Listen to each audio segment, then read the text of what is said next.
XRP, Cardano, and Shiba Inu all have something in common.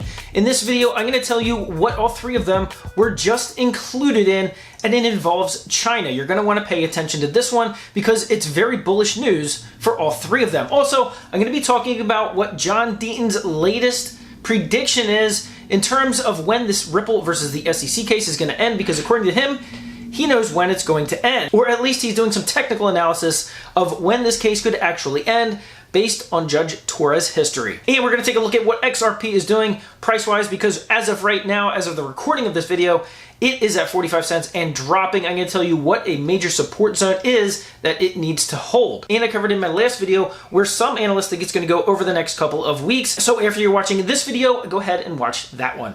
Hey everyone, my name is Randy. Welcome back to the Late Night Grind. And right now on this channel, we are covering the Ripple versus the SEC case, as well as other cryptocurrency news, investment markets, and personal finance. So if any or all these topics interest you, make sure you go ahead and hit that subscribe button, join the Late Night Grind community. Also, if you do a couple things, I'd appreciate it. Smash the thumbs up button and watch this video all the way to the end. And don't forget to hit that bell notification icon. That way YouTube will send you a notification when I release a new video. So if you do that, I greatly appreciate it. All right, guys, let's jump into it. So I first wanted to start off by some of the other financial news, one being Fidelity. Fidelity is now rumored to have plans set in place that they are going to file for a Bitcoin ETF, a spot Bitcoin ETF. This, among several others, that news just came out, and if we see any more of it, it almost doesn't matter what the Fed says they're going to do. The crypto markets might continue north, at least Bitcoin.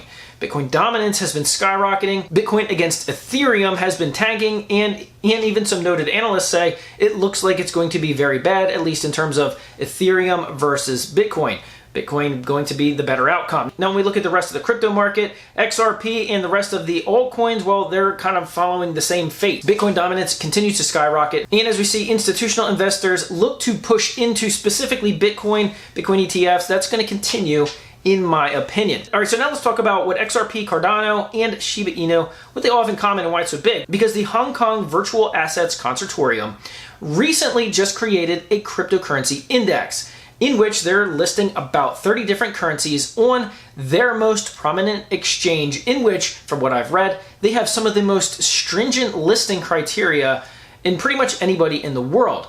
Now, they went ahead and they listed Cardano, Shiba Inu, and yes, XRP. Regardless of all the controversy surrounding all three of them at the moment, they went ahead and relisted it. Now, one of the things that I did see was that they did not list Solana. Maybe that's because the Solana blockchain has temporarily gone on pause several times over the past couple of years. That's not exactly a good thing, especially for this particular index. Now, this Hong Kong-based, crypto-based consortium, they actually have two versions of this index. One is based on market cap, and number two, it's actually based on a risk weighting or a risk assessment. Basically put the two models together, and they use that information to hand off to the investors and the users of this particular trading index. Now, one of the things that is even more bullish, in my opinion, in terms of what Hong Kong is doing in attempting to become a big prominent city, and in fact, they may even become the leader at some point of this Web3 world, specifically because the US regulators, they're just trying to squash it right now. Even because one of the legislators over in Hong Kong went onto Twitter and specifically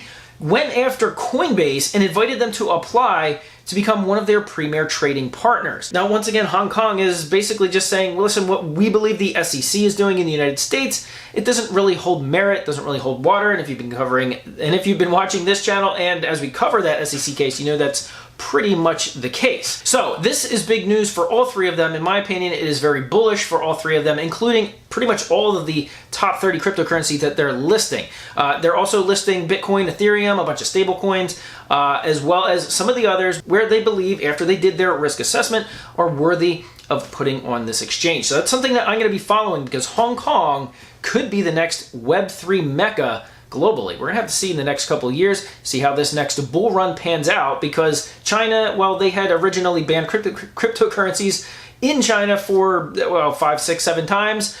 Who knows, before we go in the next bull run, if China is actually going to be a big part of it. There's a big conspiracy out there right now regarding another project that I'm going to talk about on another video. And it's getting really, really interesting with some of the decisions that the SEC is actually making. All right, so now let's get into the big prediction that John Deaton has for the ending of this case, the ruling of the SEC versus Ripple. Now, he's made a bunch of predictions before, as does everybody else, and they're about as accurate as people doing technical analysis of cryptocurrency markets when we were in that bear market. A lot of people expected a bounce. Well, a lot of people expected this case to end a long time ago.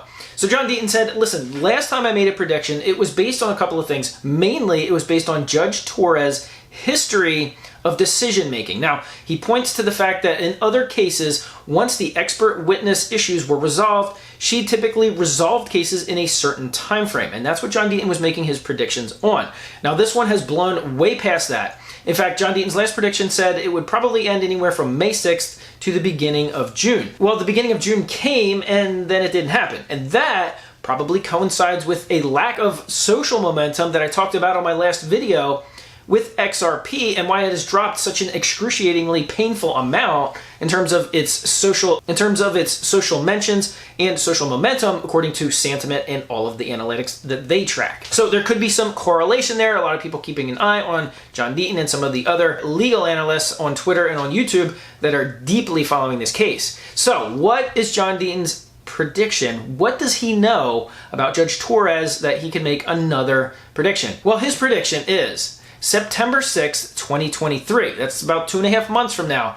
He believes that is the full 6-month time period from when the expert witness issues were resolved in this case originally. That would give it a full 6 months for Judge Torres to make that decision. Now, a lot of things he was speculating on in terms of why she's taking so long to decide involve things like the gravity of this case. This is a huge monumental case in which not only thousands of people are going to be reading Judge Torres' summary judgment, but all the appellate courts are also going to be looking at that summary judgment and reviewing it. So just the gravity and the importance of this decision could also be weighing onto Judge Torres in terms of why she's taking so long to make that decision. And another couple of notes that I saw from what John Deaton was pointing out about Judge Torres is that currently she has about 500 cases in which she needs to decide on, 44 of them being criminal cases. Now, I thought that was really interesting because I personally have a lot of questions about that. Is that the best use of our judicial system to put that type of almost undue stress on a judge having that much of a backup, possibly weighing on her mind as she goes through and makes a huge decision, as is she has to make in the SEC versus Ripple? So let me know in the comment section down below if you think something is wrong with our U.S. judicial system and the fact that a judge should have that many cases awaiting decision. And finally, I wanted to wrap up this video by talking about the price of XRP because it's currently at 45 cents.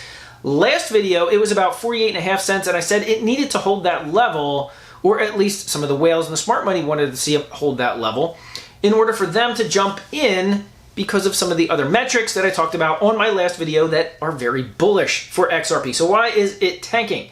Well, first of all, I wouldn't call it tanking. Maybe that's a bad word. But Bitcoin is falling as of the making of this video, as are other assets. Now, it's not falling as much as XRP. It's not falling as much as Ethereum. Some of the altcoins seem to be taking the brunt of it. But nonetheless, there is a little bit of a pullback. But XRP seeing several cent drawback very quickly is a little bit of a concern. But the support level that it needs to hold is about 42 cents. That is a major support level. If that cracks, who knows where it could go, but that's what I'm eyeing right now. Leave your comments in the comment section down below. Also, you can follow me on Twitter if you want to have a conversation with me there about any or all these topics. All right, guys, I want to thank you so much for watching this video all the way to the end, for smashing that thumbs up button, and as always, I'll see you guys on the next video.